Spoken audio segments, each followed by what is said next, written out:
The goal of psychoanalysis is to lead a healthier, more adaptive life by being more aware of what motivates you in the first place, and then living a life in which you might have some chance of getting the good things you want and where you can avoid the things that are pulling you off balance.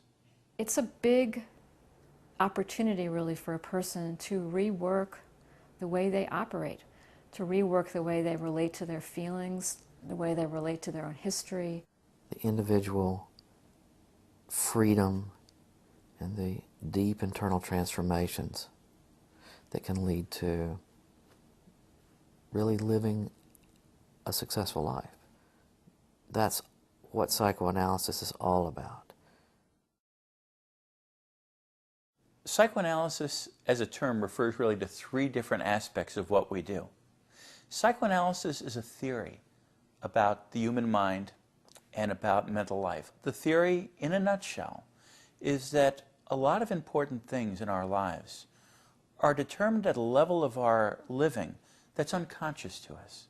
I mean, there's an awful lot of human existence and thinking that goes on out of awareness. The psychoanalytic perspective really tries to look beneath the surface.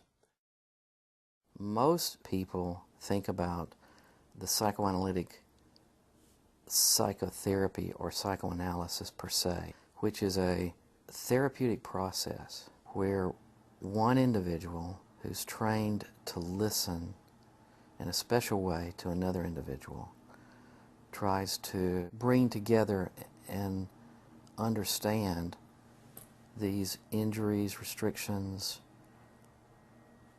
problems from the past.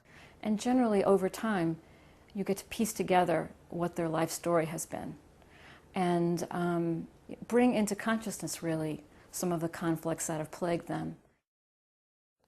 Sigmund Freud was the fellow who first listened in this unique way. He was very curious. He was a neurologist by training. Gradually, he developed this process of listening and sort of connecting the dots. The psychoanalyst considers your development as a person, so they see a lot of your problems in the present as reflecting problems in the past. We don't lay down files of memories. Our memories are sort of stored in kind of neural connections, networks. The past is always present in some way.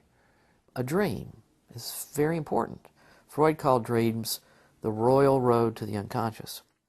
What we're creating is a kind of artificial environment where we can attend to things that people spend most of their time trying not to attend to.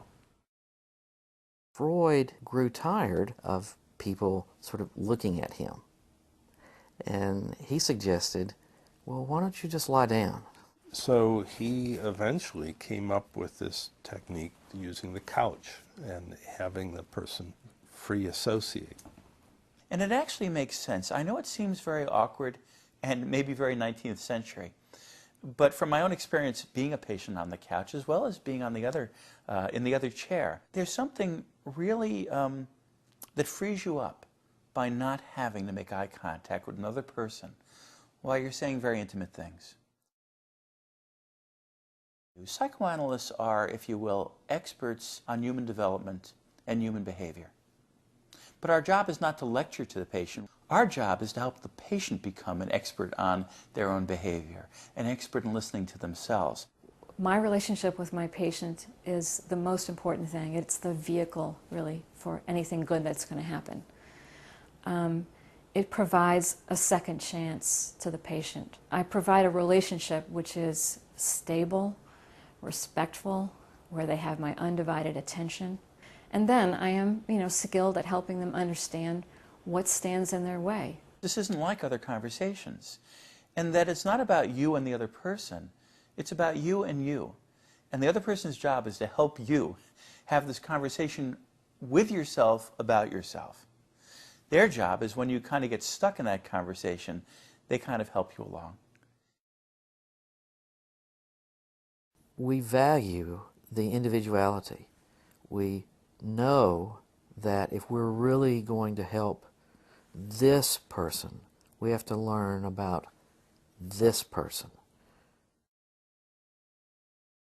Psychoanalysis looks at the symptoms not as the problem in and of themselves, but as a sign of a developmental internal struggle. We really want to understand why the symptoms are there. The idea is to help a person get past some place where they're stuck and grow.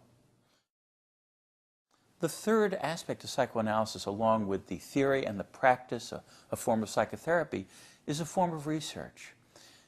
The psychoanalytic theory creates many good research questions about how we become who we are and how we operate once we become who we are. Psychoanalysis is over 100 years old, but since that time, so many other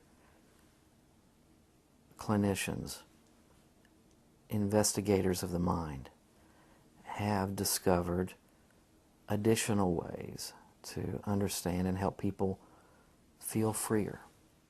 It's a field that is so vast. If I did nothing for the rest of my life but read, I couldn't stay on top of what's being written. The goal of psychoanalysis is freedom. The goal of psychoanalysis is to help realize the potential for happiness, success, intimacy, to give people choices that they've never had before.